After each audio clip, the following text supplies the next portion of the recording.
সবাইকে অভিনন্দন জানানো হচ্ছে। প্রথম কর্মসূচিতে পতাকা উত্তোলন করবেন আমাদের রাজ্যের কনভেনার শুভল ভৌমিক মহাশয়।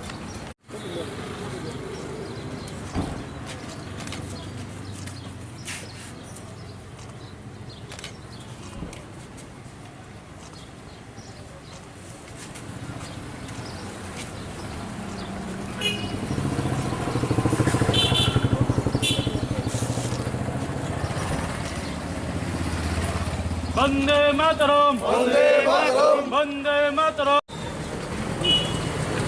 আজকে আপনারা জানেন একটা ঐতিহাসিক দিন।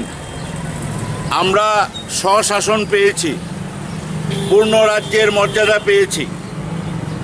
প্রথমে স্বাধীনতার পরে আমরা যখন এই ত্রিপুরা রাজ্যে 1949 সালের 15ই অক্টোবর ভারতবর্ষের সঙ্গে মার্চ করেছে, তারপরে এটাকে সি ক্যাটাগরির রাজ্য হিসাবে ত্রিপুরাকে তখন স্বীকৃতি দেওয়া হয়।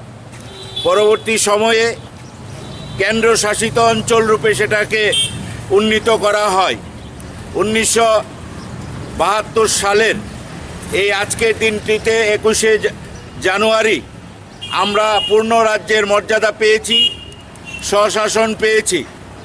আমরা অত্যন্ত আনন্দিত যে ত্রিপুরার মতো একটা রাজ্য আজকে 50 বছরে পা রেখেছে, পূর্ণ রাজ্য হিসাবে স্বীকৃতি পেয়েছে।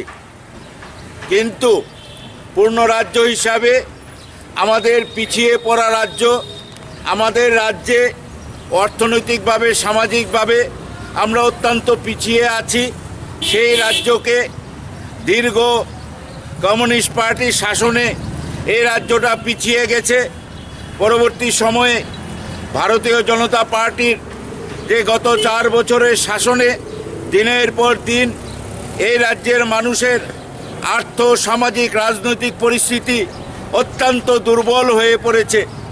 আমাদের মতো রাজ্যে যেখানে প্রতিদিন সংবিধান ভুলণ্ঠিত হচ্ছে, সংবিধানের যে ন্যূনতম অধিকারগুলো, মানুষের বেঁচে থাকার অধিকার, খাদ্য, বস্ত্র, বাসস্থান, উন্নয়ন, গ্রাম পাহাড়ে বিশুদ্ধ পানীয় জল, সাধারণ যারা এই রাজ্যের ভবিষ্যৎ প্রজন্ম যারা হন্য হয়ে কাজের সন্ধানে ঘুরছেন, তাদের দিকে ফিরে তাকাবার আজকে কেউ নেই।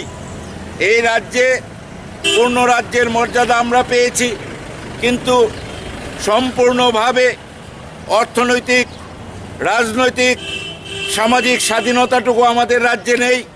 প্রতিদিন মানুষ অত্যাচারিত হচ্ছে, মানুষের উপর অত্যাচার নেমে আসছে। আর এই রাজ্যের শাসক দল প্রতিদিন সমস্ত অংশের মানুষকে এই ব্যতিব্যস্ত রেখে দিয়েছে, ভয় ভীতি রক্তচক্ষুর মধ্যে রেখে দিয়েছে। আমরা তৃণমূল কংগ্রেস, আমাদের নেত্রী